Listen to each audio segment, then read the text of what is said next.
Hello and welcome to A Critical Dragon, where I talk about narrative in film, television, and in books. And today I am joined by the Fiend in Tweed himself, Dr. Philip Chase. Hello, Philip. Hello, AP. How are you, my friend? I am doing very well today. We're going to have a spoiler discussion about Book 8, Toll the Hounds, Book 8 of the Malazan Book of the Fallen, and we are joined by an extra special guest, Stephen Erikson. Hello, Steve. Hello, hello. You're just absolutely thrilled to be talking about this book with us.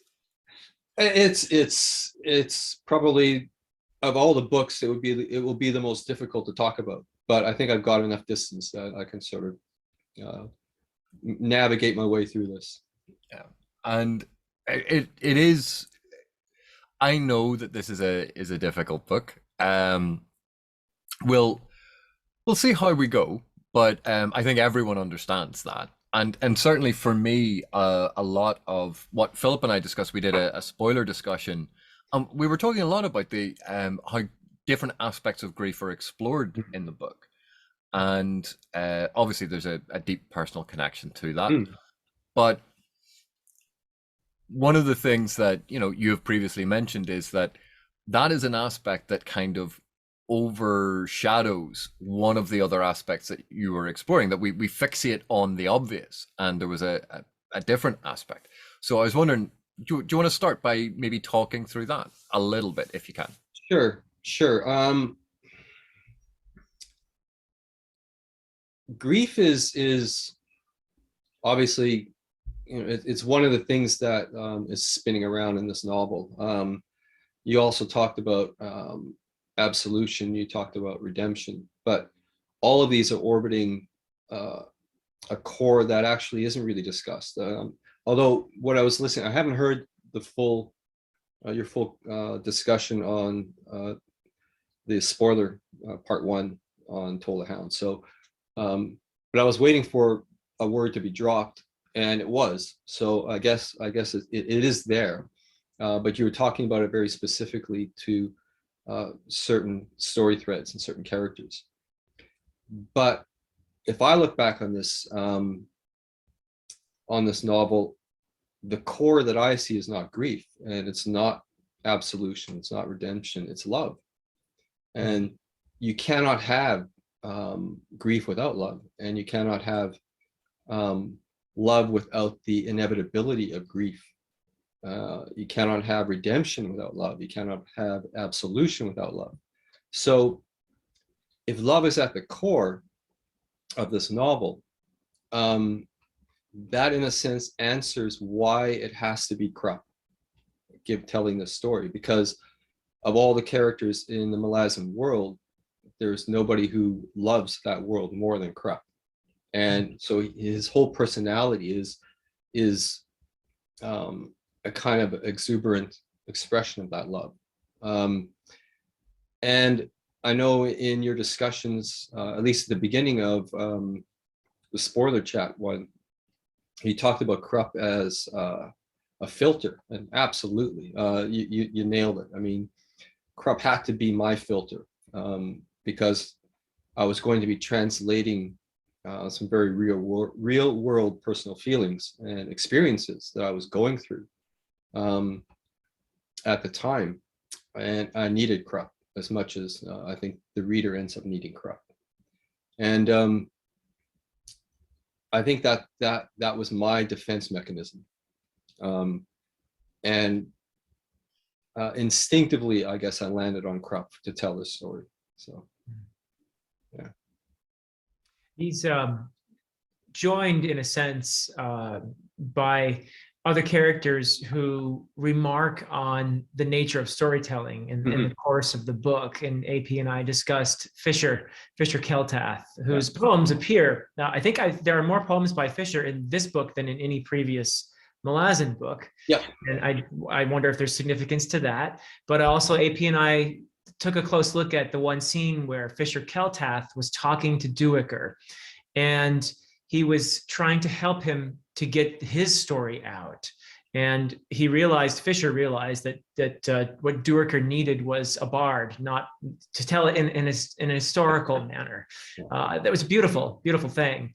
But I also wondered, to what degree should we be hearing Stephen Erikson when Fisher is talking in that scene a little bit? Yeah, I think you're right. And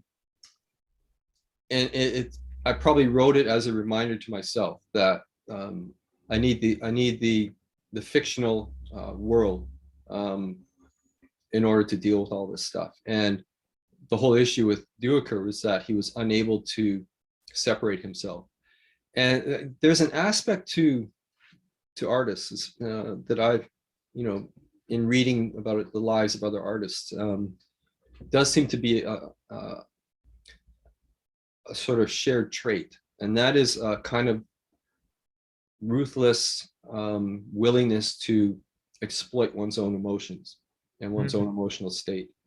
And so there's a dark side to it. There's no question about it.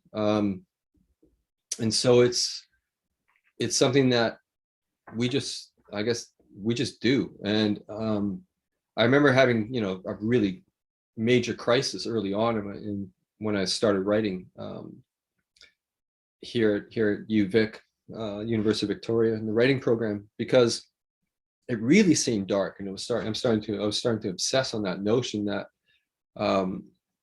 you're basically preying on yourself, and you're preying on whatever life experiences that involve emotional trauma and all this kind of stuff. You're actually just mining it all, and it really struck me as almost sordid. And I had a very good teacher at the time who basically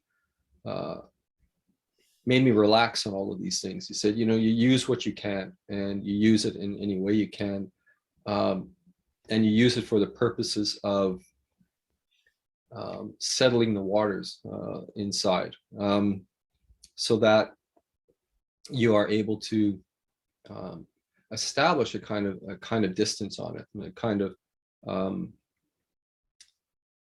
less emotionally bound perspective. And by doing that, you actually engage in a kind of cathartic experience. And so I don't like to think of writing as therapy. I certainly don't like to think of writing stories that have a therapeutic message of any kind. But I'm also well aware that writing Toll the Hounds, and the timing just happened to be what it was, because I knew what the storyline was. But the fact that my father was dying during the writing of the process, there was no way to escape recognizing that I was actually going to make use of it. Now, it sounds awful, but that's kind of how it goes. But also that there was going to be, at least for me, a therapeutic element to writing this story. And I didn't know, emotionally where that was going to take me, except for the inevitability of death. And so that was going to be kind of crucial and central to the story. But then you have to rise up from that afterwards, right? You have to find something to give you reason to get up the next day. And so I knew I needed to reach that point as well. And so the novel, I remember the specific line I wrote the day after my father died, 2 days after, I guess. And it's about, I think, halfway through the book. So I knew that the second half of the book was going to have to be my process of working through, all of those things, and all of the stages of grief that all have to appear and all have to be worked through. That I was going to almost do a practice run via characters in order to go through all those things. And in the end, I think it was a positive thing, at least for me personally, because I know that a year later I was able to write a poem that is, in a sense, is the answer to this book, and that's Song of Dreaming, I think it's called. Yeah. So it took me a year, I think, about. Yeah. James Baldwin talks about musicians confronting the roar rising from the void, and Yeah. putting some form to it, for themselves, but also for the listeners. And I think what you're talking about is what the artist does, what the writer does, what the musician does. And it's a beautiful thing, and it's a necessary thing. I think so. I don't view it as at all exploitative. I view it as necessary, not only for the writer, but for all of us. Yeah, well, I mean, the premise, I remember having an argument with another writing student many years ago. And he was saying, he only writes for himself. And I immediately in class, I countered with, well, why are you here? If you're only writing for yourself, write your stories and stick them up on the shelf in the closet and go away, because that's not the case. We write in order to communicate, and the communication, even the definition of the word, is an assumption of there being someone else, right? Otherwise, this is all dialogue. This is all dialogue with the reader. And so one has to acknowledge that, whatever our sources for what we write about and how we write about it, our primary purpose is to communicate. And so in that sense, that is the main task. That is the driving force to it all. Otherwise, it's just self-indulgent stuff that, write it and put it on the shelf and leave it alone, because it's already done its job by the act of having been written. And I'm not saying that's a bad thing, but if you want to be a writer with an audience, then you need to think in terms of audience. And so, every emotion, every feeling that I ended up sort of crawling through in that book, I still needed to communicate it in such a way that it was not going to be so personal that it was too abstract for anyone else. Yeah. And so that's sort of, I think, what Fisher's talking about when he's talking with Duiker. He's basically saying you've got to universalize your experiences. And that is a process that may feel very sort of cruel against oneself, but you have to go through that, and you have to do that in order to communicate. But it's also an act of love, isn't it? And sure. You mentioned love being central to this book, and I can think of lots of examples of a type of love that is sacrificial in nature in Toll the Hounds, particularly. Yeah. There are lots of examples of love in here, but I just for a moment, perhaps we could focus on some of the sacrificial examples of love. Of course, Anomander Rake springs to mind right away, but also there's Murillo, and then there's Krupp, and then there are plenty of others who exhibit, I think, this theme as well. I think so. AP, any comments? You've been silent for so long. Well, it's so strange. Because I try in a lot of these things, because obviously you and I speak quite frequently.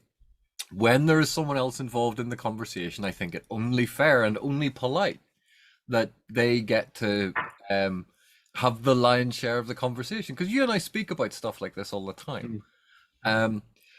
But the aspect of love in this, and its connection to death and grief, I think, is one of the keystones of the book, but also a keystone for the entire series. Pretty much. And one of the reasons why I think this is, when we think of love in fiction, you think of romance, or you think of like the great love stories. There's a very fixed notion of it.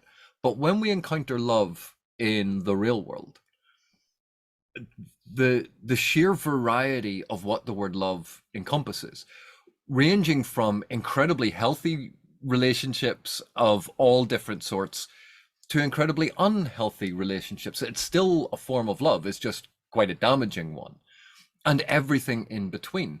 And we have sexual love, we have platonic love, you have, what was it, the different Greek word, like eros, agape, just the sheer concept of the communication between two people and at the heart of that, a caring and a bond.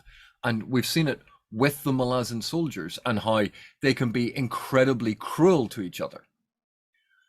But there is a bond there, and we talk about that, you know, the band of brothers. But that is a form of love. That is a form of caring for someone else. We see in Toll the Hounds, Scalara and Barenthal, and that is not your classic love story. But it's clear there is an element of quite a realistic relationship and love there.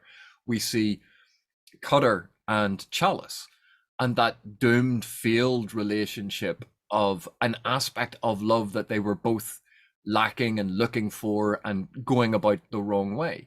We see Kaladin Brood's love for Rake, not in a homoerotic way, but in a friendship that has almost transcended time, that they have been friends for so long that the depth of that friendship, there is no other way of describing it apart from love. We see Envy, who had a former relationship with Rake, and that aspect, you know, a failed form of love. We see Solana overlooking all of Black Coral, who is, you know, a lover of Rake, has a relationship with Rake, and that is there, this sort of presence that is with him when he's in Black Coral. Harlow. But hold on, AP. Haven't you heard? I really can't do, you know, love stories or romance. So Well, but of all of the relationships that we see explored, and you know, some are very recognizable to us, some are very different from my own personal experience. Stoney and Harlow, like their estrangement and the complexity of emotion that Stoney feels for Harlow, and exploring the ramifications of that devastating incident in Memories of Ice, and how she is trying to come to terms with it. Harlow, as she is a victim, Harlow is also a victim of this. And as the book concludes, that it's not resolved, it is the first step in resolution. And that's one of the things that I like about a lot of the depictions of relationships here, and a lot of the depictions of aspects of love. These are a process, it is ongoing, that it is something, it's not just, oh, they are in love, end, scene, done. It's love is a continuing relationship, and it has its ups and its downs. It has its dark sides as well as its light, because love is so deeply connected to both lust as well as hate. Passion can lead to obsession, and these are things that get explored, and there are no easy answers. And the complexity of that is why this book speaks to me as much as it does, as well as tied into a lot of the aspects of grief and loss, which I'm not going into. But that's why this connects with me. And seeing Krupp, someone who has such a joie de vivre, the love of life, the love of Darujhistan, the love of his friends, the love of fine food and fine wine, and bad food and bad wine. He is in love with life. He is in love with the city. He is in love with his friends, and his joy at all of this. And you see in that prologue, that moment when he turns to Krull and he is going to tell this story, and his smile becomes muted and his eyes begin to glisten, because with that love is a massive vulnerability.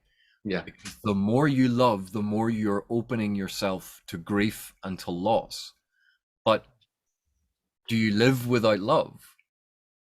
Or do you accept that as the fair trade? Yeah. Which is a interesting segue into or the 8th book as Cipher to the series as well. But Philip, you were going to say something? Oh yeah, well, I don't want to. Well, I guess we could hold off a tiny moment on that because I'm Sure. very curious to hear you talk about the Cipher thing. But first, I just like to mention that anyone who thinks you can't write romance probably missed the whole Barathol and Scalara thread in Toll the Hounds. I would think because that for me was a wonderful example of a kind of a slow dance, and these two figuring themselves out, also understanding the vulnerability that comes with loving someone, which you can also see, by the way, with Barathol and Chower. Because Barathol cares so much for Chower, he becomes wounded at times when he fears for Chower or when Chower is in danger. So that is the other side of this. That's how grief is related to love, because we do become vulnerable when we love. We open ourselves up to wounds, and that is the nature of it. I love the romance that you have. Picker and Blend is another great one in Toll the Hounds, I would say, because you have them again after a traumatic event that causes terrible grief. I think that is what is the catalyst for the two of them to finally understand what they have here, and to understand each other, how important they are to each other. So again, grief and love are very much intertwined, and Yeah, you can't separate them. You nope. just can't. Yeah. No. But let us discuss this whole Cipher thing, because we've had a lot of viewers who are curious about it, and we're gonna have to do this in a way because this is spoilers only for Toll the Hounds and up to Toll the Hounds. So we're gonna do this in a way that does not spoil anything from Dust of Dreams or the Crippled God. But yeah, so what exactly do we mean by Cipher for the series? Well, it is the the whole story, the whole framing of Toll the Hounds is the first hint that we're moving into metafictional territory here. In other words, self-conscious storytelling, one that can take the presumption of addressing the audience directly in some fashion or another, which then highlights the fact that everything you are reading has been deliberately placed there for a purpose. So it's not necessarily a moment by moment faithful recording of a history. It's actually the building of a story that is in the guise of history, but it's actually a story. And the story, of course, is about the universality of the human condition. And so, one can take any period of history and write about it. And if you just write it in the sense of the facts as recorded by primary sources or whatever, you are in a sense commenting on the human condition, but you're not doing it explicitly, it's implicit. But with fiction, creating a fictional history, there's a whole different mechanism at work there. There's a deliberateness, there's a conscious and self-conscious awareness that you are drawing on artistic literary license with respect to things like drama, tragedy, farce, comedy, all of these aspects that artists use to evoke the human condition and explore it in some fashion. So there's a self-conscious element, and this is why Krupp constantly breaks through that wall. He's telling you that in as much as this is the 8th book of a 10-book series, I'm going to be explicit here through that voice. This is Krupp talking, to give you this story. And you guys recognize that when you were discussing it in the spoilers, that this is a construct, and it is a construct that takes license with the events and reorganizes them, reinvents them, rebuilds them for deliberate purpose. And the purpose is the storyteller basically informing his audience that this is what this is about. So because it's explicit in this instance, but it's the eighth book, to me, it's very much sort of wanting the reader to look back and think, well, wait a minute, this entire history is actually not really very different from any of this. I mean, in structure and form, take away the voice, and Toll the Hounds is just like any other of the Malazan novels. So that's where I want the reader to sort of hopefully reflect back on the recognition that even though this is framed as a history, it has an ulterior motive, an ulterior purpose. Well, you see, and this is something that when you refer to it that way, actually, it's a very overt mentioning of this. Yeah. And it's a very clear tell to the reader. But for me, that is something that is present from the very, very beginning, because obviously, well, you know, we've had long discussions about the postmodern aspects of it, and the very knowing metafictional way that you're approaching things, but also the importance of narrative perspective. And because you play with narrative perspective, back in Gardens of the Moon, here's one side of the conflict, here's the other side of the conflict, that because you see it from both sides, you understand how truth and reality in the world is shaped and framed by perception. And because of that, the artificial nature of what narrative is exposed way back in Gardens of the Moon. And I'm not even talking about the framing of the entire thing as a history that is now found and is going to be read, which is obviously implying a historian of some kind has compiled this at some point, which means all of the information has been filtered. So all of that is, you know, for me, is implied quite strongly in Gardens of the Moon.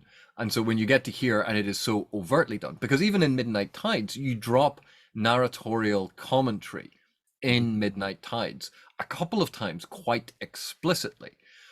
But even if you don't have that, understanding how narrative perspective reframes factual accounts. So the old saw about one person's freedom fighter is another person's terrorist. It depends on how you are looking at the event, whether you describe someone as storming a building or liberating a building. You have narrativized exactly the same event. We shape and perceive reality very differently to the person sitting next to us. So when I read fiction, I like this sort of exploration, the awareness of this. And I like and enjoy texts that deliberately play with this, which is one of the reasons why I enjoy this series so much. But laying it out so explicitly with an overt narrator, in contrast to the rest of the series, is why this stands out so much and is, you know, big red arrows pointing to this thing. And because it's Krupp, because his voice is so extravagant, it's the one that I feel there are so many other voices that you could have used for this if we just had picked a random other voice, but they would not have been as distinct as Krupp's. Well, Esquirrel Pust maybe, but that would be incomprehensible gibberish at times. Pretty much, yeah. Edgar Allan, it'd be Edgar Allan Poe, I think, yeah. But with Krupp, it's very, very distinct, so it's clear. But because the core of Krupp's character is this powerful and yet caring figure all the way through, every time we have seen him, even though he plays the clown, and he is clearly far more well-informed and far more powerful than anyone ever gives him credit for. Everything he does is for the service and protection of what he deems as good, what he loves, what he cares for. And because we've seen the people he cares for, we place him in the good camp. We understand him as a good person, a good character. And so it's a safer narrator to hand the story off to than Yeah, but I mean, think of his very first appearance in Gardens of the Moon, right? He's in his dream world. That's where we first see him. Which should, was for me anyways, that was the first flag being raised, right? And then he builds his dream world with physical metaphors for his various mental states, and dispenses with one or the other as he proceeds. So he breaks bread with all these aspects of his own being in this ruined keep, this dining room. And so for me, I was signposts and big neon arrows right there. And then Krupp's personality is such that he walks around, holding big arrows pointing at himself, right? That's what he does. And so for me, I remember him just sort of, when I wrote that scene the first time around, the first question I asked about 2 paragraphs in is, can I get away with this? I mean, and I really didn't know if I could or not, because this was the beginning of book 2. So I'd already set precedents and established various things up to that point.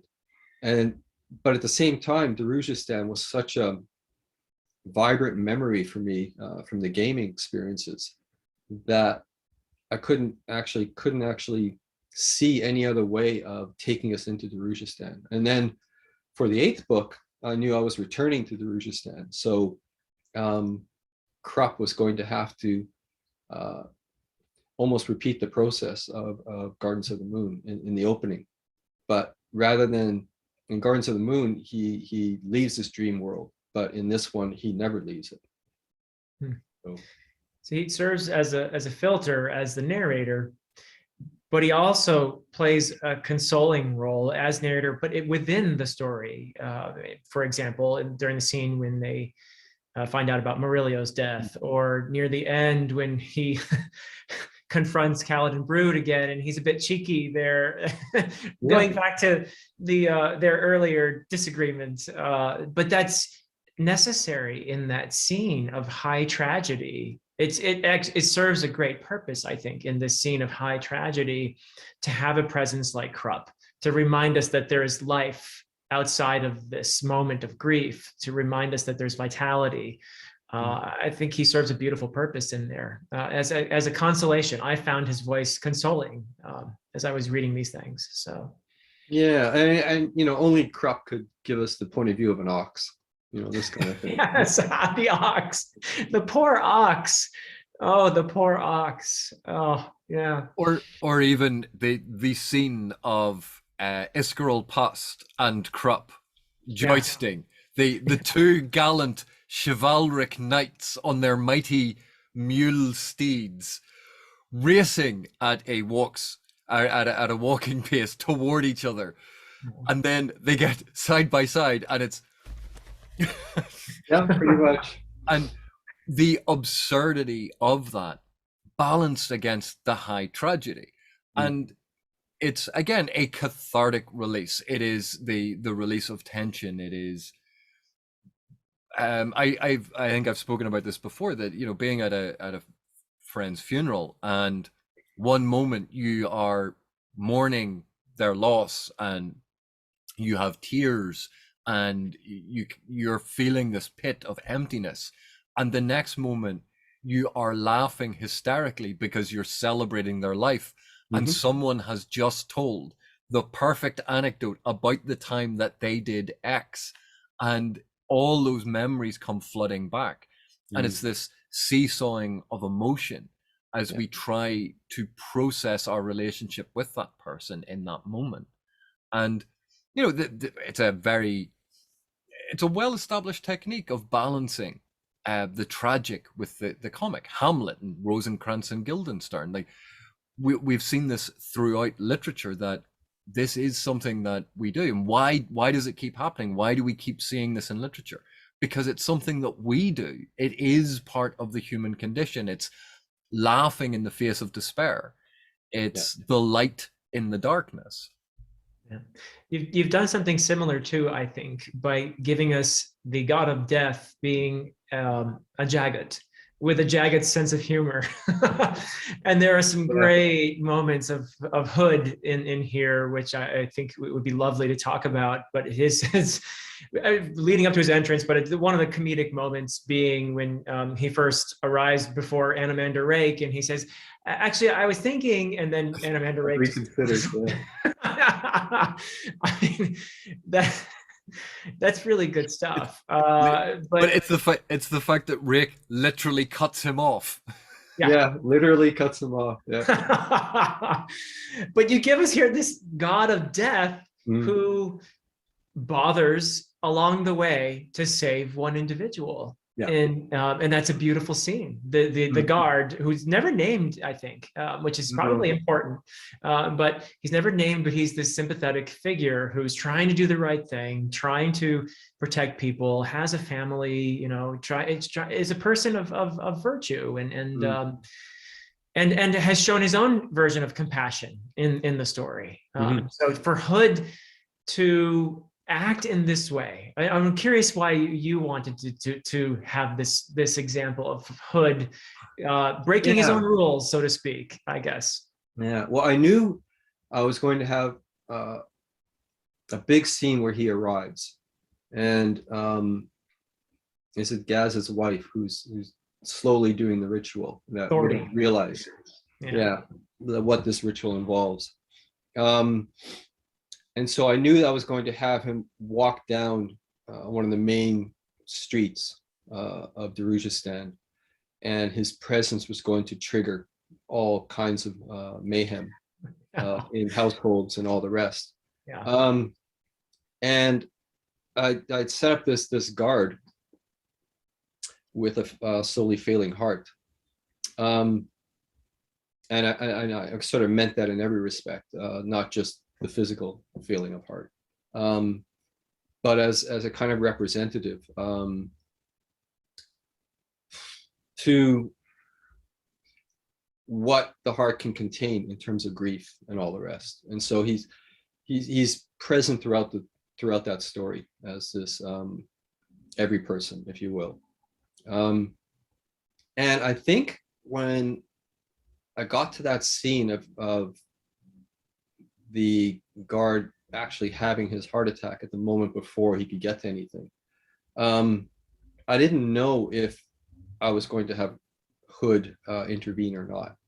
And I probably decided right at the moment that this is the instance where Hood almost steps out from the shadow of being the god of death and has now personal agency, because he's been brought to the world. So he's now vulnerable.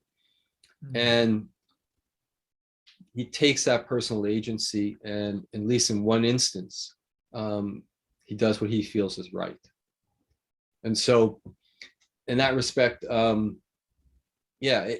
guess it's an attempt to humanize the god of death in order to lead up to what he does in Dragnapur as well. Right. But he does it for himself too. He even says so. I want this just this once. I need this for myself, you know. Yeah. And then of course he then walks down the street, and then that gives me the opportunity as a writer to have a lot of fun, because then I can write mini short stories, and just one after another, and just run the gamut of there is an absurdity to death. You know, as tragic as it is, there is an absurdity to it. And I just wanted that sort of be tumbling around in rooms and buildings all around him.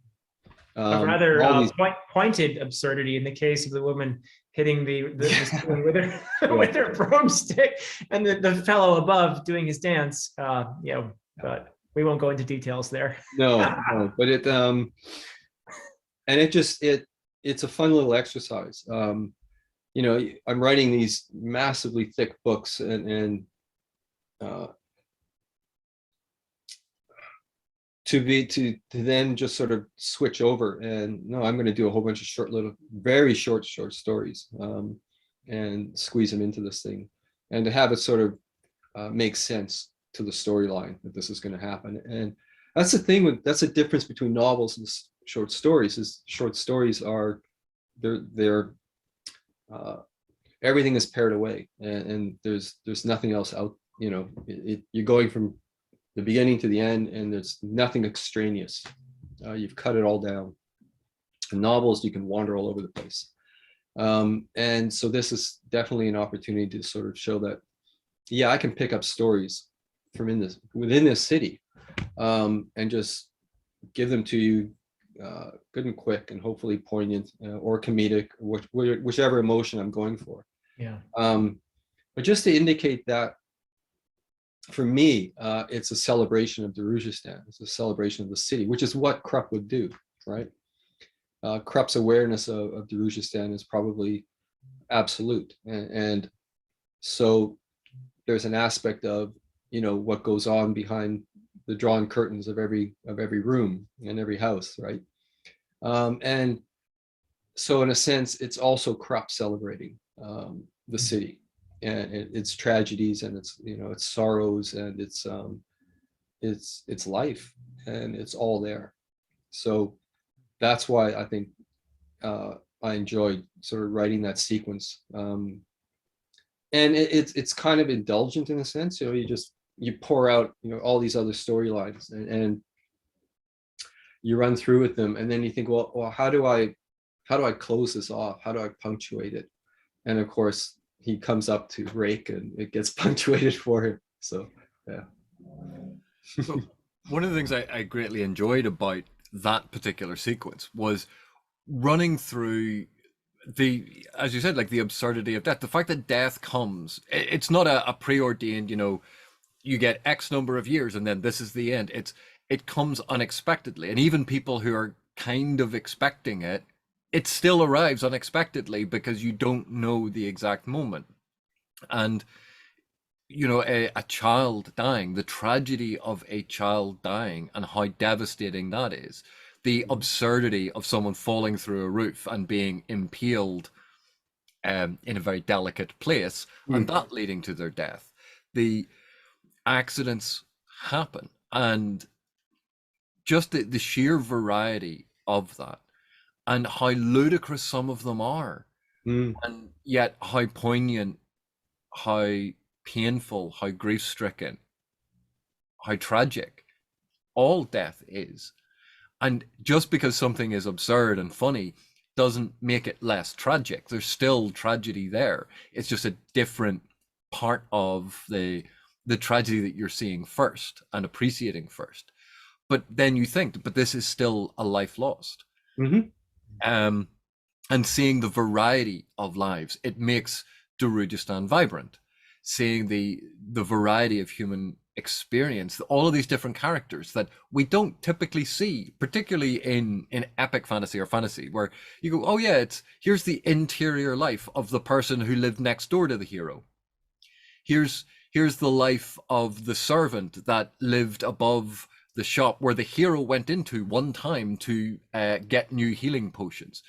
The fact that these lives exist in this city, and they are just as important to Krupp, just as important to the world as the characters that we've come to know, the characters we've come to care about, the characters that are involved in these world-shaping events.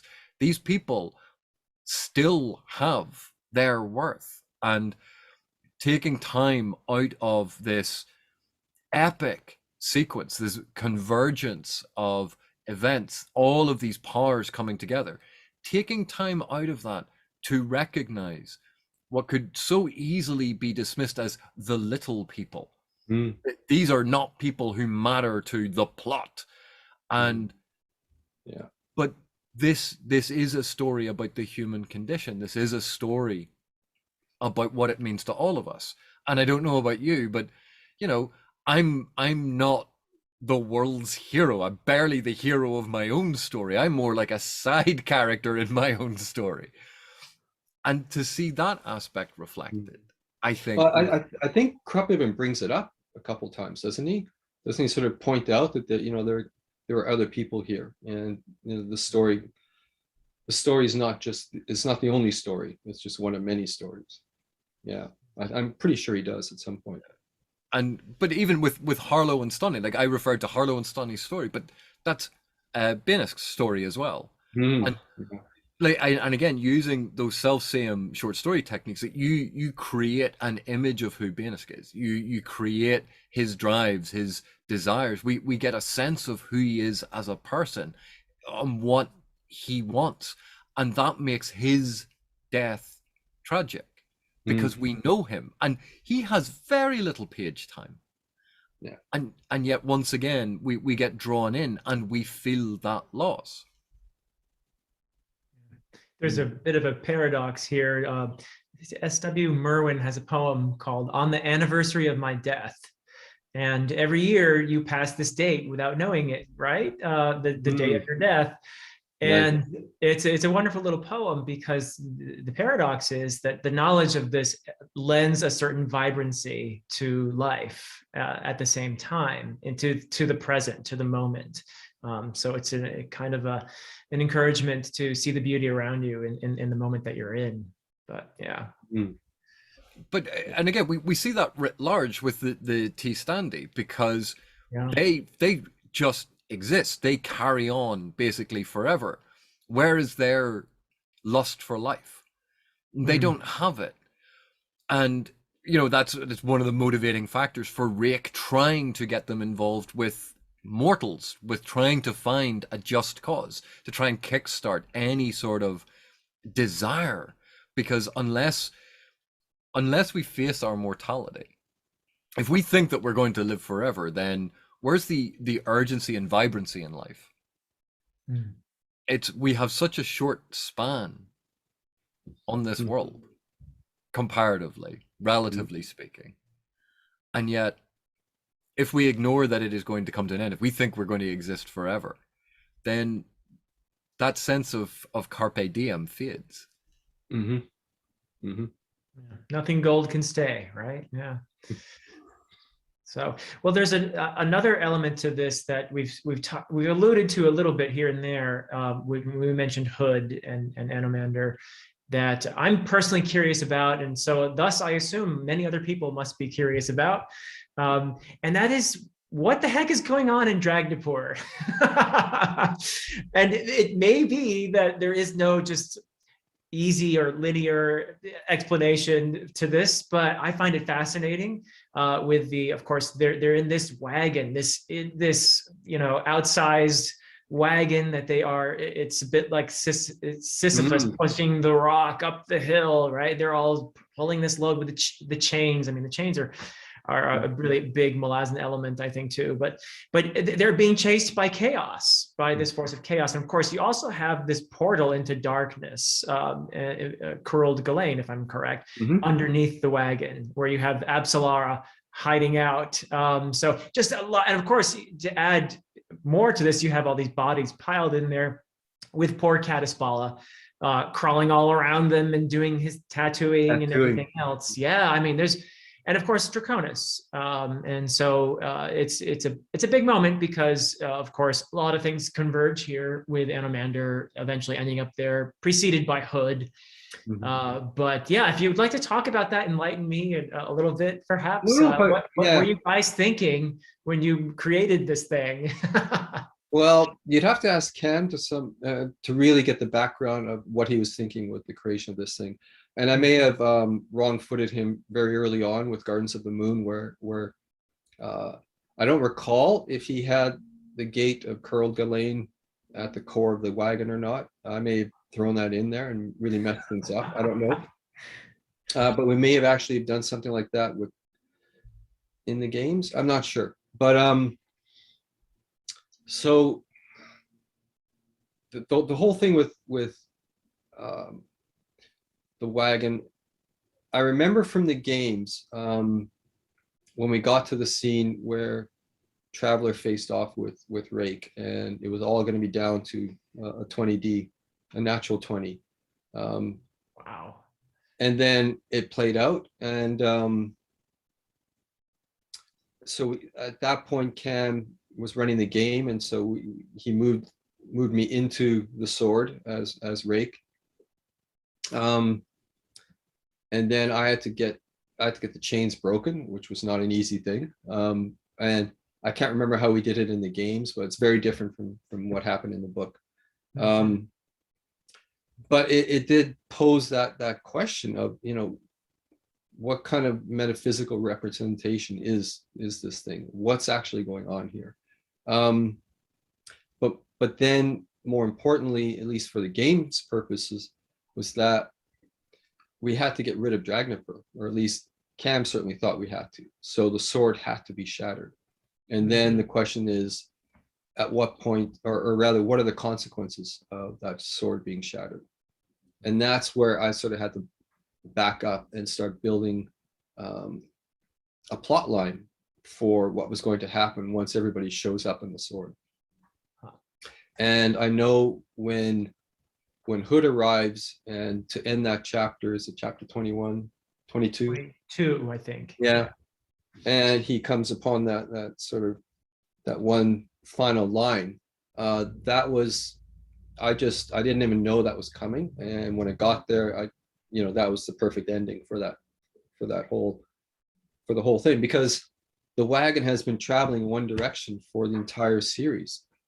Right, and for far beyond, much earlier than that, it's been going in one direction forever, and it would have to be the god of death is the only god that can say what Hood says at that point, which is turn it around.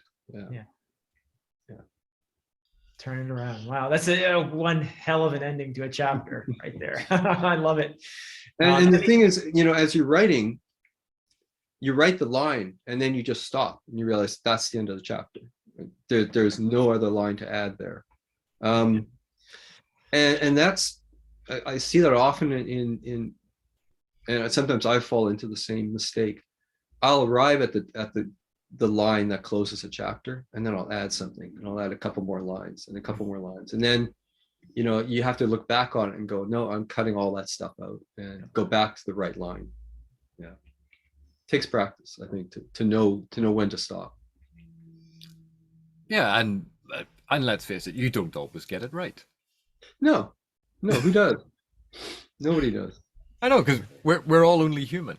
But one of the things that I like about the metaphysical aspect, chaos is encroaching on Carl Gillian, the gate, and it goes to all of this sort of cosmological stuff that you've done. But it's so often we see chaos is obviously the opposite of order. And quite frequently, order is framed as good. Chaos is framed as bad. Or we see it with creation and destruction. But if you imagine those as next to each other, so chaos on one side, order opposite, creation and destruction. Creation and destruction can be ordered, an ordered destruction or an ordered creation, or it could be a chaotic destruction or a chaotic creation. That none of this is good or bad.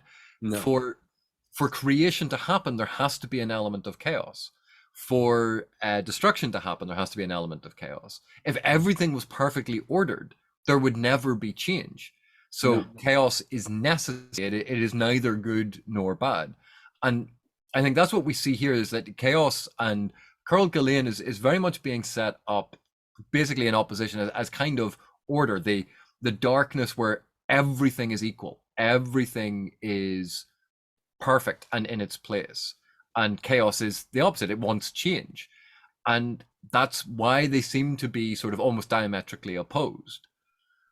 But there isn't, Carl Gillian is good and chaos is evil. It's two opposing natural forces, and once we get into that natural or metaphysical forces, that they aren't, there isn't a morality associated with them. No, there isn't. Yeah, and darkness, elemental darkness, as was portrayed in the books, is basically an entropy of some form. So the fact that Draconis made it a moving target is also emblematic of civilization itself and how civilization evolves and has to continue to evolve. It's the moving target. And if chaos ever catches up, then that's the end of civilization. That's what chaos is, right? It's anarchy, it's breakdown of structure, it's loss of authority, it's all of these things, and violence. So Draconis had it right in the sense of, in a metaphysical sense, a cosmological sense, that you have to have a moving target on this. I think if not for that moving target, the entire, cosmology of the Malazan world would not have risen up. You would stayed in I don't know, maybe a hunter-gatherer state forever, right? In stasis. Now, is that even possible? No. So in that sense, the wagon was a vital thing. And so it had to be reshaped and reconsidered once the sword is broken. And so we came up with solutions to that as well. So. Very cool. If I could shift the subject a little bit, Sure. I have questions about, I'm very curious about the whole party that includes Nimander and Skintick and the other. Everybody hates that group. Yeah. I love that group. And Yeah. I'm especially weirdly curious about Aranatha. And did you know when you started this that Mother Dark was inhabiting her, or is that something that evolved? No, I think it built over time. Yeah. Ah. I realized that Mother Dark had to at least be a witness to all of this for it to be relevant. And so I had to pick one of the characters, and I think Aranatha became the one. But I mean, I was about to say, don't quote me, but I've just said it. So. I don't know. You're going to be quoted now. Yeah, I could be inventing this right now. It may well have been the case that no, I needed Mother Dark there, and so it had to be one of these characters. But I never had a huge issue with Clip. I know lots of people did. Yeah. He was filling what he perceived was a vacuum or a void of leadership, and so he stepped in. Didn't mean he was capable of it, but self-belief is pretty crucial when it comes to these things. So yeah. And yet we see with Nimander, he has very little self-belief. Yeah. And yet that is one of his qualities that almost makes him a better leader, because he doesn't automatically assume, oh, I know that I'm right. Yeah. He considers things. And I think there's a balance, because if you're crippled by self-doubt, you'll never get anything done. There's obviously a balance that needs to be struck. But Nimander, the parallels between Nimander and Animander, I just thought worked out very, very well. And it's the number of story threads and plot lines and groups in Toll the Hounds that are mirrors of or new reimaginings of previous elements that we've seen. That a lot of it harkens back to other story threads, that we suddenly see these groups again, and it's, yes, we saw that previously, now it's in this thing and it's been reimagined and we're seeing a different angle on it, or using different people to explore exactly the same thing. But taking this moment in Darujistan and looking back at a lot of the key aspects that have happened thus far in the series. So recalling Itkovian, because we have the whole Redeemer arc. Even Talk's torture in Memories of Ice, because we have Seer Doman. Obviously, Rake being present and that being very important part of this. But even the Nimander storyline, because we saw the fall of Andarist. And and then we get Endis Salan and Carcanus, so it tumbles back even further. And even getting a new perspective on Kalor. Exactly where I was gonna go. Because Kalor, I get like I like Taisharin. Kalor was one of these characters that I loathed, I wanted to hate, I enjoyed hating, and yet in Toll the Hounds, you get this backstory and insight into Kalor that reveals the tragedy that shaped this person. And it is so hard to hate when you can actually understand. And that point of empathy. It doesn't necessarily mean that I like him, but that point of empathy and understanding his loss, his tragedies, what he has had to do to keep going. I can't find it in myself to hate him quite so much. Mm. There was one instance, well, his last lines, I think, where I hesitated for a long time whether I could include it or not, because it is it's kind of a modern usage, and so it kind of somewhat breaks things when he's listening to the dirge of the morning bells in Darujistan, and he says, I think he says something along the lines, "Listen, they're playing my song." I think that's the line. But I remember hesitating for a long time whether I could get away with that or not, and then eventually I just decided I'll throw it in, whatever. Yeah, but it's not that I like him, because he's still a dick. Mm-hmm. What he does to Orphan Toll, basically off page, Mm-hmm. not forgiving him, but I hate him slightly less. Also, don't forget though how he almost laments as he's fighting Spinach Durov, and I'm like you, AP. I don't want to like him, but that makes me slightly more understanding toward him, as he is basically telling Spinach, "You don't do this. I don't want to hurt you. I don't want to kill you." So yeah, I mean, I thought that was a great scene. That was a great scene, and that added some interesting tension to the scene. The fact that, oh wait, he's not a complete dick here. He's actually doesn't want to do this, but there's something compelling him to do this. Yeah, I mean, yeah, he had legitimate reasons for thinking he should kill Tattersail. I mean, very legitimate reasons. So yeah, I guess there's always the sense of wanting to be consistent, in the sense of holding true to that character, and having them of sufficient efficacy that if they decide on something, they can usually get that done and go and do it, which is not necessarily a good thing, right?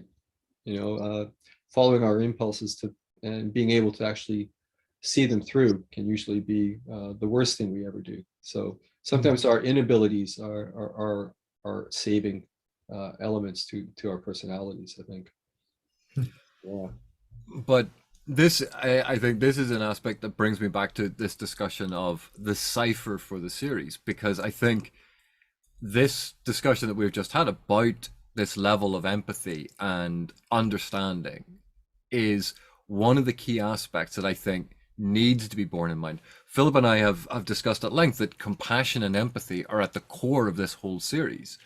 And this, while we've shown examples and we've spoken about examples that you have used in books previous to this, this is the book where it is such a central aspect that extending that sympathy, extending that empathy, that understanding to characters that we don't necessarily like is at the heart of a lot of what happens in the Malazan Book of the Fallen. And I think this ties into it being a cipher, and it ties into this thing that we spoke about in terms of Krupp and his love.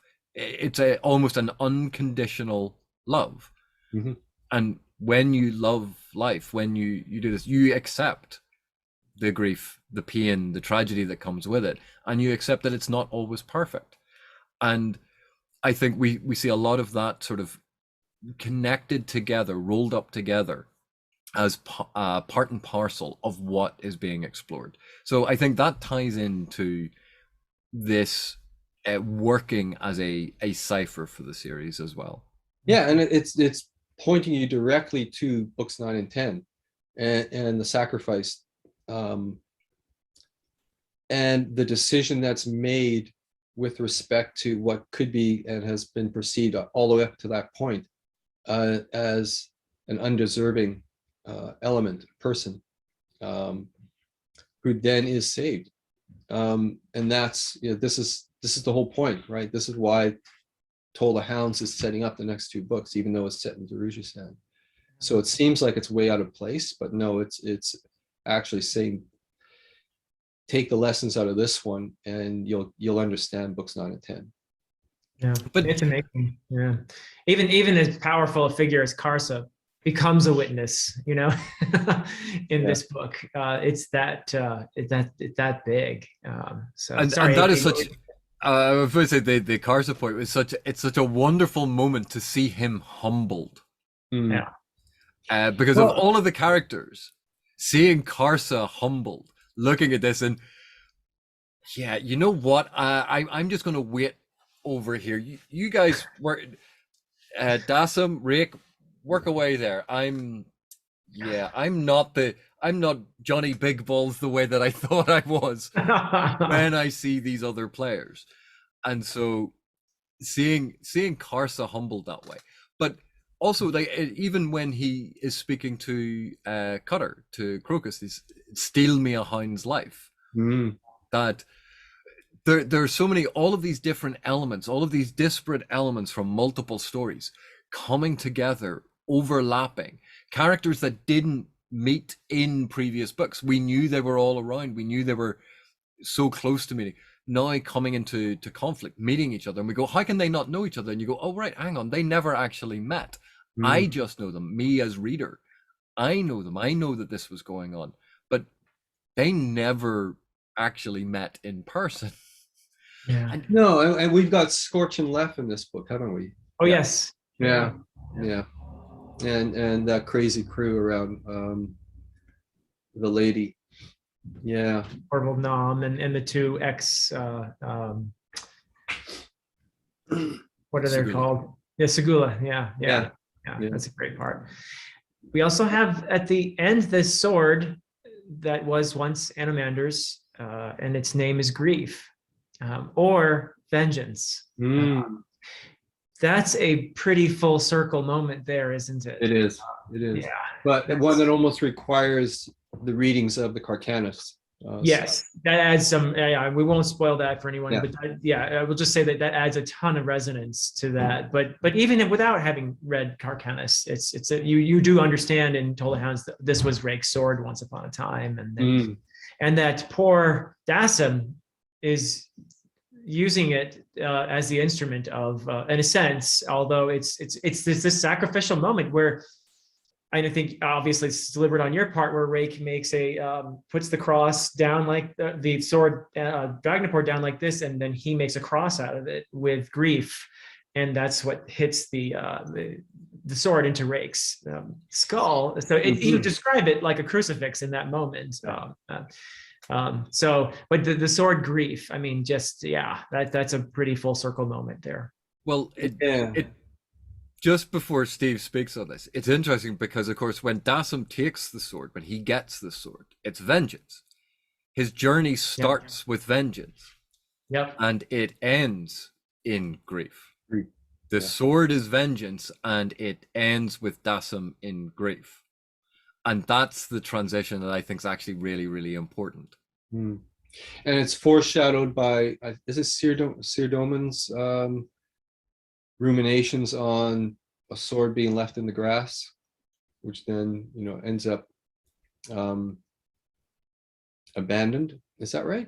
I think so. Is that when he was trying to fight the priestess to defend? No, it might not be Sir Doman. It's sorry, it's Spinock Durab, isn't it? Yeah, he ruminates on the sword. Yeah, on his sword. I think it's Spinock. Yeah. After he's fought with Calor. Yeah.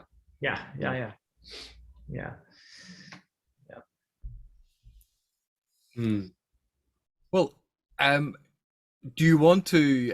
Are there any other aspects that you would like to talk about? Because Philip, I like, as I said earlier, I'd like to give you the opportunity that you have Steve here to ask questions on. So, are there any other sort of topics? Oh, I mean, so many, but at the same time, I know we've been going for more than an hour here, so I don't know how much you're going to indulge us, Steve. But yeah, let me think here for a second. What happens? I guess I mean, just alluded a moment ago to Anomander Rake's sacrifice, and just to understand the nature of that, because what he's doing is I think there are multiple repercussions to his act. What's going on within Dragnapur, but he's also set things up for the Teist ND. And all these hundreds of thousands of years, he's been struggling to give them a purpose. But a lot of what he was doing was for them as well. And a kind of attempt to bring about a reconciliation with Mother Dark, whom they regarded as turning her face away from them. And it turns out to be a little bit more complicated than that because of her presence within Arnatha. But nevertheless, this is a sacrifice that AP mentioned when we were talking about our first spoiler video, how he himself will not be the beneficiary of this sacrifice, that he is cut off from this return to Mother Dark that he brings about through this sacrificial act. So yeah, that's something that's just incredible. And it goes back to what you were saying in the beginning, that this is a book about love, isn't it? Yeah. Yeah. Yeah, there's that whole familial aspect to it, which in many ways, writing the end of Salan scenes that took us back to Carcanus opened the door to the Carcanus trilogy, because I wasn't aware that I was necessarily going to be doing the Carcanus stuff. But I found that when I got into those scenes, that distant past, the city came alive as kind of a counterpoint to Darujhistan. There's going to be very much an opposite kind of city. And its stand-in, of course, is Black Coral. That's the intermediary now. But that's where I started really thinking about post Crippled God and the 10th book, and thinking about what I would approach next. And I think I just got so caught up and interested in the Carcanus stuff that I ended up putting a lot of things in place that I was going to deal with, and you know, open up a whole new series on, which nobody liked. So there we go. Well, I like it, but giving them that sense of purpose, I think that's so central to this, because. But it's not okay. A person who's, or let's call it two people, or maybe one, maybe two, who are putting together a grand master plan, if they are going to bring people on board, like people like Hood and people like Animander Rake or whatever, you have to make your pitch in such a way that that person is going to get what they want as a consequence to your great, you know, as part of your grander plan. They get what they want. And so you set that up so that they get what they want. And then by doing so, they delivered their part of that plan, of the greater plan. So all of that, in the sense, was for Rake to participate in something that's even larger than the Teist ND and the fate of the Teist ND, which of course is what plays out in books 9 and 10. So the role that Rake plays involves what happens to Hood, and what happens to the sword, and what happens to the wagon. So all of those are aspects of these things. But of course, the master planner of these things, even he doesn't have entire control, because you've got the Hounds of Shadow, and you've got the Hounds of Light. So you know, elements of chaos are going to intrude at some point. You just have to cross your fingers and hope it all works out in the end. That is one element I wanted to ask you about, because the book is called Toll the Hounds. And obviously there are many connotations to the key words here, to toll, as in the death knell or the ringing of the bells, but also toll as in it taking a toll on people, the count, and of course the hounds you just mentioned. So you have the Hounds of Light and the Hounds of Shadow. In this case, I don't think the Hounds of Darkness appear in this one. No, probably not. No. But it's interesting because they are, for a long time, you have the two Hounds of Light that are sort of hanging out with the Hounds of Shadow there, as if they're kind of like, you know, yeah, we're kind of just gonna, you know, lope along next to you guys here and pretend we're part of your gang, because you're missing two anyway, right? So, but then you realize that, oh, there's something else at play here at the end, and they're opposing each other. And how much of this is about the sort of the more metaphysical elements of something that AP and I've talked about before, shadow being the interplay between light and dark, and a place of more complexity, whereas you have the extremes of light and darkness, which seem much more idealized, or let's say, or fixed. Well, they're the unlivable places. We live in the in between, right? And we can look to the light and we can look to the dark, but we cannot dwell in either one. Yeah.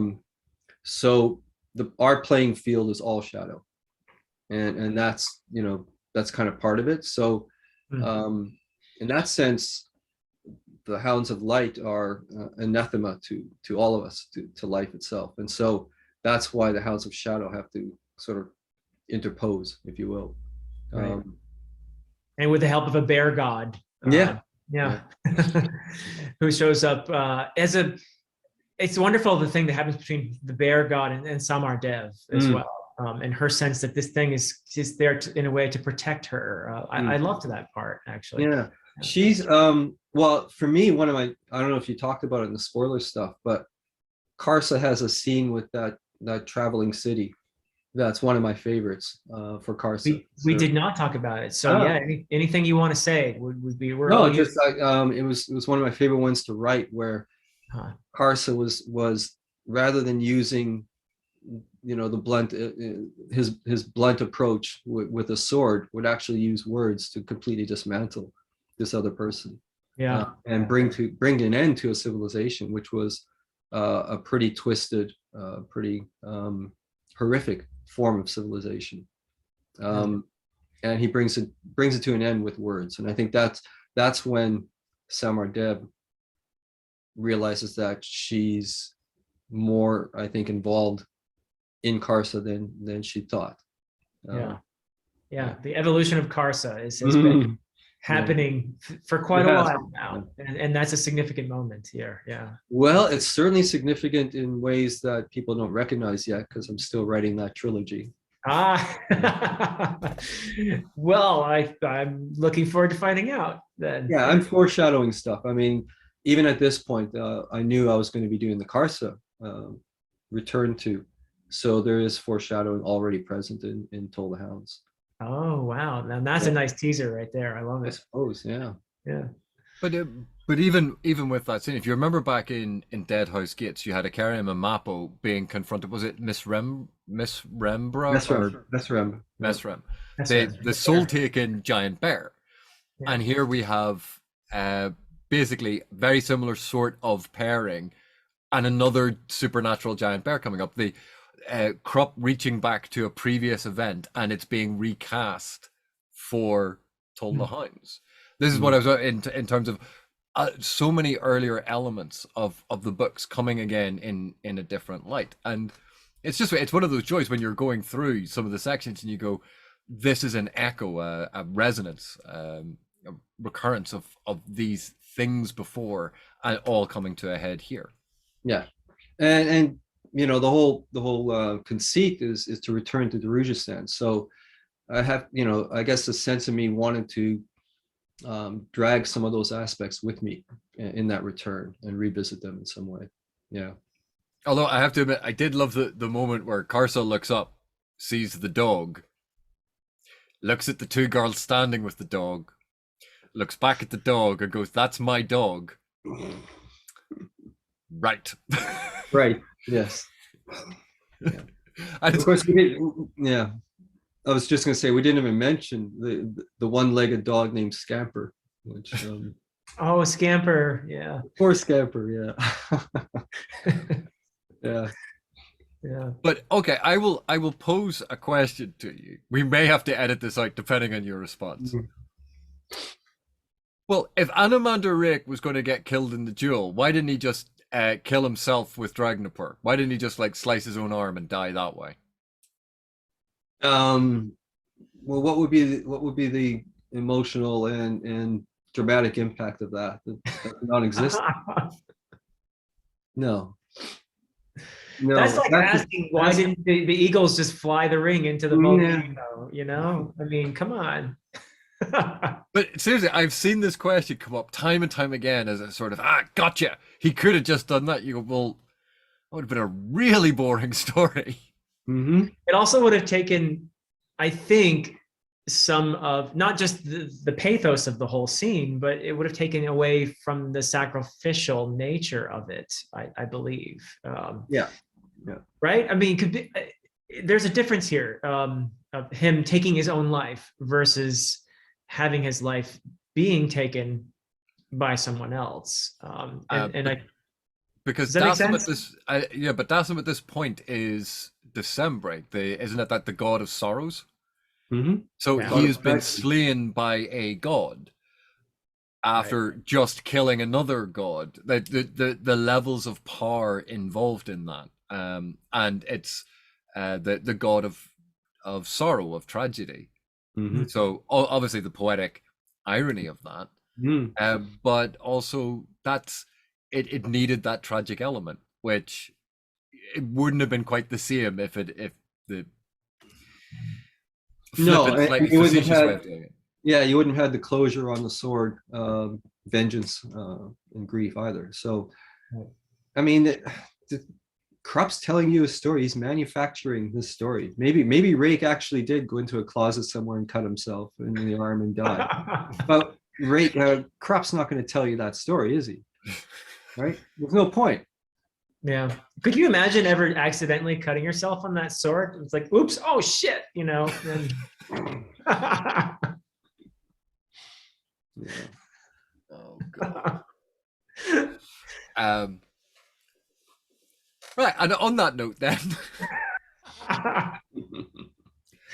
well, and in all seriousness, Steve, thank you very much for joining us in this discussion. I really do appreciate it. So thank you for joining us. Well, I'm definitely looking forward to your part 2 as well, and finishing up watching part 1. It's always sort of, it's not just gratifying, but it's relieving to actually get somebody talking about stuff where they kind of get it, you know, and as opposed to, you know, the usual 1-star reviews on something, or, you know, whatever. So it's nice. It's nice. I often need that shot in the arm, so it's good.